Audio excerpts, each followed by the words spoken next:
Assalamu alaikum bandiraɓe Sénégal naaɓe, assalamu alaikum Afrique, assalamu alaikum diaspora. Musidɗo mon Karara gonɗo chaîne mon Des TV diaspora Sénégal TV ɗo e dowladi men France. Salminde Fuutankoɓe ko to windande men fayi dangana ha demmankani holko waɗi nde ɗo windande garɗen yurnitade gila Allah lammini président Macky Sall holko Fuutankoɓe dañi, holko Fuutankoɓe mbasi ɗo ɗo jareten gila Allah lammini président Macky Sall ko Allah hokki ɓiɓɓe Fuutankoɓe ko jiɗi ko jiɗana ko poti dañde e ñogorɗen haalduɗoɓe hakkunde DG, hakkunde ministre e bandiraɓe e joguiɓe ɓe Allah hokki ɓadiɓe sehilaɓe président Macky Sall e journaliste ji e joguiɓe téléji fof koye nder ɓiɓɓe reedu Fuuta ɓe kalten ɗoɓe koye Fuuta ɓe jeeya. Président Macky Sall gila Allah lammini mum o dañi wallodiroɓe ɓe liggottoɓe ko ɓiɓɓe Fuutankoɓe anduɓe Fuuta hoɓɓe Fuuta. bandiraɓe so tawi ɓiɓɓe Fuutankoɓe ne mbiya ala ko keeɓi walla wonko keeɓi ene manki ko ponno hebde ko keɓani, ɗon garɗen ƴewde pour yewtidde ɓiɓɓe Fuutankoɓe. ɗo ɗo kaldeten hono ministre joguiɗo ngal Abdoulaye Daouda Diallo on ko Fuutanki, affaire saytoɓe ministre ɗanngal ne nder caggal leydi Aissata Tall Sall on ko Fuutanki. ko mbiyeten en ngala université ji walla centre formation ji bandiraɓe hol gardiɗo ɗum ministre enen mbiyata Mamadou Talla e Moussé Anne e ko Fuutankoɓe ko fate jangde ɓe ndiri ko fate laaɓal bandiraɓe ɗum jogui ɗum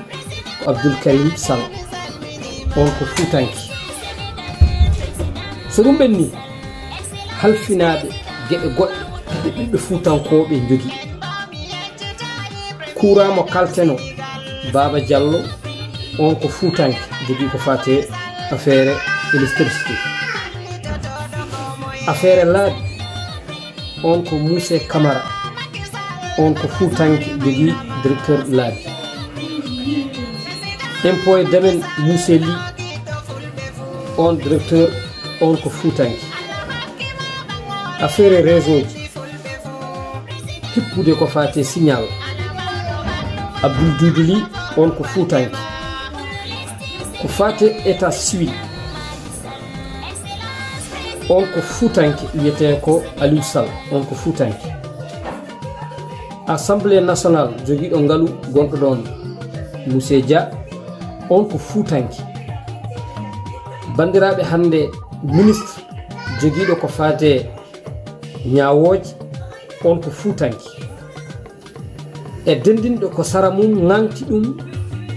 hono Moussa Bokara DG walla directeur on ne ko Fuutanki. bandiraɓe ɗum ɗo fof ɗiɗo ukkiji ɗi Allah hokki en ɓe ko ɓiɓɓe Fuutankoɓe. député aɗi keewi kalen goto Farba Ngom on ko Fuutanki. conseil président Macky Sall mo ɓurɗen andude mawɗo maire Nabadji Abdoulaye Salli Sall on ko Fuutanki. ɓeɗo ko ɓadiɓe président Macky Sall no feewi. donc noon ɓeɗo fof ko waɗoɓe socialement ɓe jaltina jawɗele mabɓe mbaɗno ɓiɓɓe Fuutankoɓe kono wonko ɓiɓɓe Fuutankoɓe paadi e ɓeɗo ɓe kalɗen ɗo ɓe. so tawi Fuuta dañi mette hande directeur RTS ko Fuutanki, PDG DSS TV hono Moussé Ndiaye on ko Fuutanki. journaliste ji ɓurɗi mawnude hande e nder média ji Sénégal ha meeli DSS TV ko Fuutanki. eɗen mbawi wiide Mamoudou Ibra Kane on ko Fuutanki, Barka Ba on ko Fuutanki, e hono horko ƴeranajo ɓe yiɗi inde ndede ma artoyi on kadi ko Fuutanki. ITV woni kanko wino Fuutankoɓe melini e Macky Sall ɗi Fuutanki. so Allah hokki en jogiiɓe jawɗele wonduɓe e Macky Sall eɗen mbawi wiide Tahirou Sarr on ko Fuutanke hono Bourguina Moussé Dia on ko Fuutanke bandiraɓe sen ngari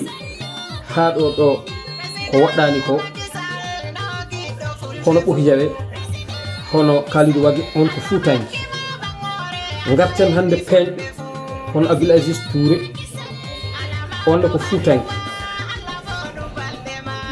impôt et domaine sen kalino ma taw en duttoto hen Moussé Ly on ko Fuutanke ɓeɗo fof ɓe kalmiɗoɓe ko ɓiɓɓe Fuutankoɓe jeeyaɓe Fuuta anduɓe Fuuta so tawi noon Fuuta président Macky Sall ala ko totti Fuuta en durnittako nguɗo ngal so tawi no wona politique so tawi ɓe ndendi pour yidde Fuuta ko ɓamtini Fuuta holko Fuuta wayata gueɗe tati ha heeɓi nayyi ko Fuuta sohli ɗo hande ɓeɗo président Macky Sall ɓe waɗi tottata budget ji ƴeewoɓe projet ji joguiɓe partenariat ji bandiraɓe wona noon Fuuta ɓe laamani ko Sénégal ɓe laamani kono noon kalɗo caɗele woni lamɗo yiɗi ko safruɗen caɗele laabi eɗen cohli ndema eɗen cohli cuuɗi jangguirɗe eɗen cohli cuuɗi cafrirɗe eɗen cohli ɓe fof koye ardiɓe ko ɓiɓɓe Fuutankoɓe e nder laamu président Macky Sall bandiraɓe en mbiyataɓe mbaɗani kono noon holko Fuuta ɓuranno dañde e ɓe bandiraɓe ɗum wonno windande men nde ganduɗen ha yewtude bandiraɓe holko jogui en ko on noon mbawi wadde analyse ko kalɓe ɗo ko ɓeɗo fof soɓe ndenti ɓe jiidi yimɓe ɓe jiidi baba kala koɓe dondi ɓe hukkat par ce que Allah ne hokkiɓe hande doole ɗeɗo doole Sénégal kala région dañɓi ɗum kala diwan dañɓi ɗum wonko dañi yettere Allah yo Allah ɓoynuɓe ɗo ko juuti yo Allah wurnuɓe bandiraɓe ɗum ɗo wonno windande men so tawi président Macky Sall wolko waɗani Fuuta walla ala ko waɗani Fuuta walla wolko totti Fuuta wonɓe ɗo ɓe ne mbaɗi mérité poste uji mabɓe kada ɓe mbaɗa socialement no moƴƴi kono noon bandiraɓe kamɓe ɓeɗo ɓe kalɗen aɗa keewi ɓe gasata en mbawa haaldude ko woni Fuuta ko woni laamu Macky Sall kono noon ɓe gandu oɗo message ɗum ko Fuuta sohli hade Macky Sall yaade ko hunde fonde wona ɓiɗɗo wona wonde ɓiɗɗo wona wonde ko andude caɗele ɗe gonaɗe ɗe holko caɗele ɗe padiɗe holko poti wadde bandiraɓe musidɓe tedduɓe ɗum wonno ko gadduɗen hande haja assalamu aleykum wa rahmatullah